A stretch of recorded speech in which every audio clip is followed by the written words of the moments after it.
দেশের প্রায় ৩৩ ভাগ ইলিশের আহরণ হয় ভোলায়। ভরা মৌসুম শুরু হলেও জেলেদের জালে দেখা নেই কাঙ্ক্ষিত পরিমাণ ইলিশের। অন্যান্য বছরে আগস্ট মাসে মেঘনা ও তেঁতুলিয়া নদীতে কাঙ্ক্ষিত পরিমাণ ইলিশ ধরা পড়লেও গত কয়েক বছর ধরে তা কমতে শুরু করেছে। চলতি বছর আগস্ট ও সেপ্টেম্বর মাসে নদীতে দেখা নেই ইলিশের। জেলেদের দাবি, পাল্টে গেছে ইলিশের ভরা মৌসুম, ডিম নেই ইলিশের পেটে। তাই চলতি বছরে নিষেধাজ্ঞা সঠিক সময়ে দেওয়ার দাবি তাদের। ভোলা প্রতিনিধি এম হেলাল উদ্দিনের পাঠানো রিপোর্ট জানাচ্ছেন আব্দুল মালিক।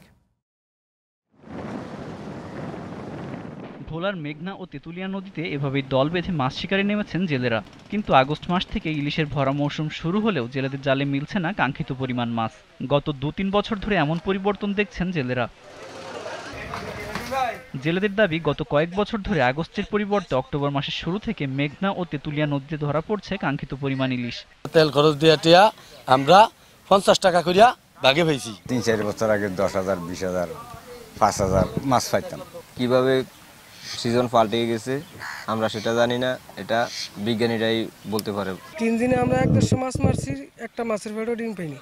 সরকারের কাছে এবছর দাবি যে অভিযানটা এবার অন্তত ঠিক টাইমে দেখ। জলবায়ু পরিবর্তনের কারণে ইলিশের ভরা মৌসুম ও ডিম ছাড়ার সময়ের কিছুটা পরিবর্তন হয়েছে বলে দাবি করেন এই ইলিশ গবেষক। বর্তমান সময়ে আবহাওয়াগত পরিবর্তন, গ্লোবাল ক্লাইমেটিক চেঞ্জ, একই সাথে মনুষ্য সৃষ্ট নানাবিধ কারণে মৌসুম যেন একটু শিফট করতে যাচ্ছে এমন প্রবণতা লক্ষ্য করা যাচ্ছে। এই গবেষণা ব্যবস্থাপনাটাকে ঢেলে সাজানো দরকার বলে মনে করছে।